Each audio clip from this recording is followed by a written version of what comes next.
By the way, I've seen a few questions being asked underneath some of my videos, and so maybe let's do something else rather than me typing it. Let's get to this one that yesterday was asked by Kees Verheigen. And Kees asked a number of questions. First one was, can you easily cross the border Turkey and Bulgaria?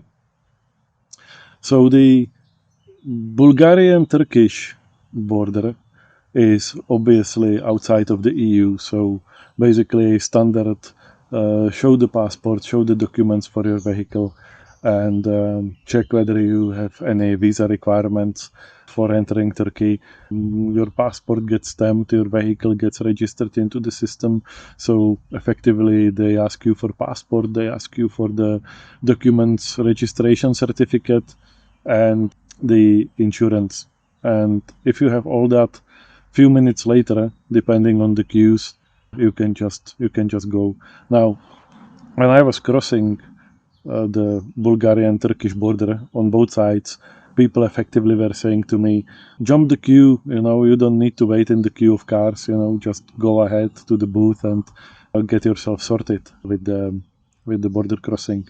So I didn't have to wait the queue, and literally mostly it was not mostly, it was all the time, even crossing with the car to Turkey from Bulgaria and from Greece as well, was fairly good and pleasant experience. You have to keep in mind that it's not only the Bulgarian-Turkish border that you need to cross. It's also when you go from Hungary to Serbia, you're leaving the EU, and also when you are going maybe through Romania and Bulgaria. Hungary is in the Schengen space, while Romania and Bulgaria, they're still not. So effectively there's border crossing and almost like a standard, passport and registration documents for the vehicle check already at the Romanian and Bulgarian borders. So keep that in mind as well. Okay. Or is that only possible through a border checkout? Yes, basically you have to go through the authorities, so you will always be checked. It's not like a standard crossing in Europe when you go from Germany to the Netherlands to Belgium and anywhere, and you don't need to stop because we're all in Schengen space. That's non-existent in the eastern parts. But usually, I never had a unpleasant experience. Maybe I've been lucky, I don't know, but never had problems at the borders. But you always needed the passport and the vehicle registration documents and the insurance. What about gas stations? Do you need a credit card, or can you pay everywhere with a debit card and PIN? You can pay everywhere by the card. It's not a problem whatsoever. All major cards were accepted, no problems at any petrol stations. Never had a problem. Sometimes, or initially before I knew all this, I always tended to withdraw some money and then pay in cash at the petrol stations as well. But you don't really need to do that. When you have your standard Visa or MasterCard, either credit or debit card, you will just be fine. No problems whatsoever. At the countryside, is it wise to take reserve fuel, and are there everywhere gas stations? Look, from what I've experienced and the locations I've been, and I've also did a roads less traveled. Everywhere there is civilization, like a smaller town or a bigger village, there's usually a petrol station where you can get sorted. And I've never had a situation like I would be in so much remote area that I wouldn't be able to make it 200 kilometers, 250 kilometers, which this bike is good for riding.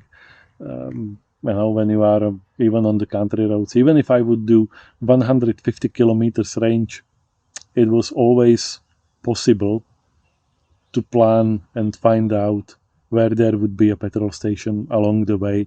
So I never had a problem really with this, and I never carried any extra fuel or anything like that. So it might be different if you go on an off-road trip and you plan to do loads of miles on the unpaved roads in the mountains. for that I would be probably a little bit more careful. But I didn't necessarily do this trip like that. I've been there last time, so I really never had a problem. So effectively, credit, debit cards, gas stations everywhere, and you're good. Just get cracking, get going. What I can say is Turkey is a wonderful country. I fell in love with Turkey. I really look forward to go back there and experience the hospitality, the countryside, the kindness of the people, the good food, and everything Turkey can offer.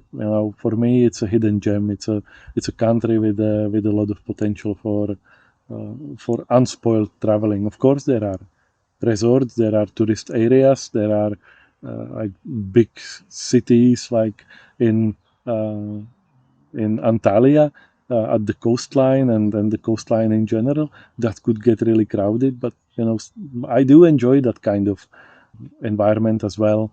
And then of course I enjoy also the countryside. So for me, it was this variety of mountains, sea resorts, countryside, big cities that I really enjoyed, and I really enjoyed the hospitality and the food of Turkish people. Quite often it happened to me that uh, a complete stranger that I just met would invite me for the tea and then for the dinner at their house and everything. And it was so lovely to experience. All right, that's about it for the questions. Keep them coming, and I'm happy to do another session answering them again.